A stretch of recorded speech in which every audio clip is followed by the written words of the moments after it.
Magandang hapon po sa inyo, Sir Pedro. Maaari niyo po bang ikwento sa amin, no? Ano na po nangyari dito sa misis po ninyo? Kasi po, December 24 po, umuwi ako ng probinsya kasi bakasyon. Opo. Pagdating ko po doon, wala yung inaasahan ko, uuwi yung asawa ko kasi Pasko. Hindi po siya umuwi. Hanggang bagong taon po, hindi siya umuwi. Okay. Asan daw po siya noon? Yun nga hindi namin malaman kung nasaan. Nung December 24 po ng gabi, sobra na akong depressed. Tinangka ko na pong magbigti. Ay, wag naman po, sir. Okay. Opo, totoo po yun. Kasi di ko inaasahan na ganun mangyayari. Basta sabi niya, gusto niya nang makipaghiwalay sa akin.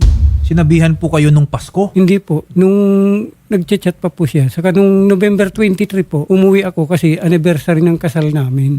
Inaasahan ko, magsiselebrate kami ng anniversary, magkakaayos kami. Hindi po yun ang nangyari. Pinagtulakan niya ako na maghihiwalay na kami. At bakit daw etong si Mrs. Gustong-gusto na po na maghiwalay kayo? Kasi po, ipinopost ko daw siya. Pinopost? Ano po ba yung mga pinopost ninyo? Kasi po, pinopost ko yung mga ginagawa niya kasi wala akong mapagsabihan ng sama ng loob ko. Kasi kahit sa messenger, hindi niya na ako kinakausap. Yung mga nalalaman ko tungkol sa kanya na nanlalalaki siya. Yun po. Okay. Tapos nung nakita po niya yon, Yun, galit na galit. una po sa lahat, no? Siya po ba ay aminado na talagang may lalaki siya? 4 na beses na po siyang humingi ng tawad sa akin. 4 na beses ko rin Ibig sabihin, 4 na lalaki na rin yung Hindi ko po alam. Okay. Pero ang sabi ng amo niya, itong ngayon, bago daw po yung boyfriend niya ngayon. Alam din ng amo niya. Alam niya po, kasi nung December 31, nag-chat po yung anak ko doon. Sabi sa amo niya, Happy New Year po. Nag-reply naman, Happy New Year din. Ngayon, tinanong po, si mama po, tinanong kung nandun si mama niya. Kasi gusto rin nila makasama yung mama nila nung bagong taon. Hindi na po sumagot. Ako po nung araw na yun, kasi desperat, nagiinom po kami, medyo nakainom. Tapos yung anak kong bunso, 5 years old, umiiyak, hinahanap din yung mama nila. Okay. Naririndi na po ako noon kasi yung anak kong dalaga gustong makijun doon sa kabataan kasi dalaga. Hindi makajun kasi nag-aalaga ng bata. Chinat ko na po yung amo nila, napamura na ako. Doon nagalit na. Tapos biglang nagsalita, wala dito yung asawa mo. May nagsundo sa kanya dito, batang-bata. Kasi ikaw anya, matanda na, wala ka ng silbi. Yung sabi sa akin ng amo niya. Kasi yung, ito po yung misis po ni Sir Pedro Orpia is 14 years younger than kayo po, no? So ang sumundo sa kanya is mas bata rin sa inyo. Mas bata rin sa kanya. Mas bata pa sa kanya, lalo. Okay, and ang sa tingin natin, doon na siya nagpasko, doon na rin siya nagbagong taon. Talagang ayaw na po niyang bumalik sa inyo. Mula po ba noong Pasko hanggang ngayon, wala nang paramdam sa inyo? January 3 po ng umaga, umuwi siya. Ano pong sinabi? Yun pa rin, pinipilit pa rin na maghiwalay na kayo? Wala akong sinabi, parang wala lang nangyari yung pag-uwi niya. Parang hindi ako pinapansin. Okay. So, hindi man lang niya naisipang magpaliwanag kung bakit di siya umuwi nung parang Pasko. wala lang sa kanya yung... Parang tanggapin mo na lang. Ganito na tayo, gano'n. Hindi na po nakatiis, hating gabi, hindi ako makatulog. Kinausap ko siya, ano ba talaga gusto mong mangyari? Sabi niya, maghiwalay na tayo. Okay. Bakit ano bang gusto mong mangyari at maghiwalay tayo? Nagawa mo na ang gusto mo. Sabi ko, tama na, mag-umpisa tayo uli. Oo nga, yung bagong taon. Gusto niyang Kayo po ba, sir, hindi niyo naman napagbuhatan ng...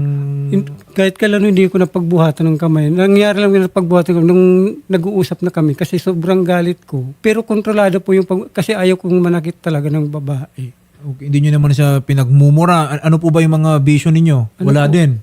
Hindi ako naninigarilyo. Sugal, wala din. Umiinom lang po ako yung pag may okasyon ganun, Okay. paunti-unti. So, sir, kayo po ay lumapit no dito sa tanggapan ni Senator Raffy. Ayan na nga po no yung sitwasyon ninyo together with your wife.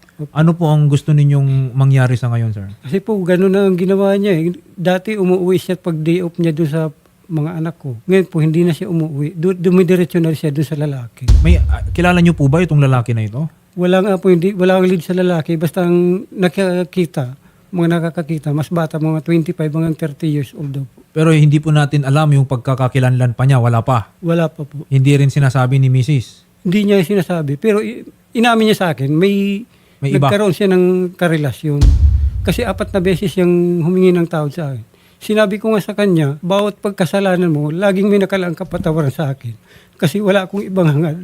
Huwag mawasak yung pamilya namin. So, kasi sir, no, kanina, ang understanding ko is kaya po kayo lumapit dito kasi mananawagan kayo kasi gusto nyo talagang bumalik si Mrs. Ganun po ba? Kung yun po talaga gusto ko, bumalik siya para yung mga anak namin Huwag niyang mapabayaan. Mm-mm. Mm-mm. Kasi yung anak kong dalaga, di nakakapokus sa pag-aaral kasi pag uwi, nag-aasikaso pa sa mga kapatid. Sabi ko, kung nasaan ka man, mag-usap tayo. Kasi sinabi ko na sa'yo, bawat kasalanan mo, may nakalaang kapatawaran sa akin. Ayaw ko lang masira yung pamilya natin. Mabuo uli. Mag-umpisa tayo ngayong bagong taon, panibagong buhay. Pero lalong lumala eh. Dati umuwi ka na pag day off, ngayon hindi ka na umuwi. Dumidiretso ka na sa lalaki mo. Doon ka na natutulog. Minsan umuwi ka rin, hindi nagtagal, 30 minutes lang, nagmamadali namang umalis. Napapansin natin doon pa lang sa boses ni Sir Pedro, no? Handang-handa siyang tanggapin muli Opo, yun talaga. si Mrs. Okay, kahit na ano pang nagawa niya, gusto niya magsimula muli, no? This year. Sana kung nakikinig po si Ma'am Alma Orpia, bigyan niyo naman ng pagkakataon. Etong si Sir Pedro Kasi po Orpia. yung mga anak kong dalaga, galit na rin sa Yes. kanya. Eh. At yung mga anak. Ang sabi nila sa akin, alang-alang sa'yo, Papa, kaya naming patawarin si Mama. Pero yung ginawa niya, hindi na namin makakalimutan yun. Parang nagka-trauma na sila sa ginawa ng nanay nila. Yeah. Sobra silang na-disappoint nung bagong taon na hindi kami nagkasama-sama.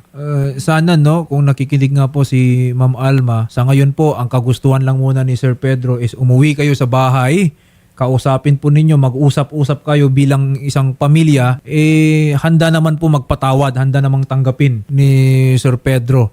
Ito pong, siyempre, kagagawan. No? Nandyan na yan eh. Ito, kawawa po ang mister po ninyo, no? At yung mga anak na rin. So sana, Ma'am Alma, kung nakikinig po kayo, pwede po kayong tumawag sa amin. Tayo na mismo, Rio, mag-arrange ng kanilang pagkikita, ng kanilang pag-uusap.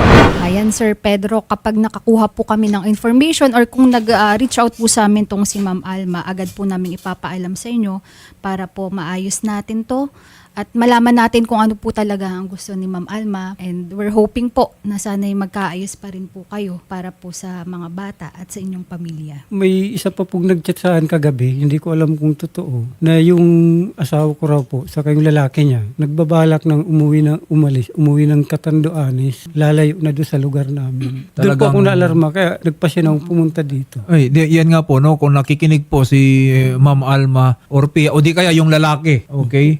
Kung sino man po itong lalaki na nabanggit ni Sir Pedro, alalahanin po ninyo, no? Yung ginagawa po ninyo yan ay isang krimen yan. Sa ngayon lang is yung si Sir Pedro ay handa pang magpatawad pero hindi po natin alam in the next coming days.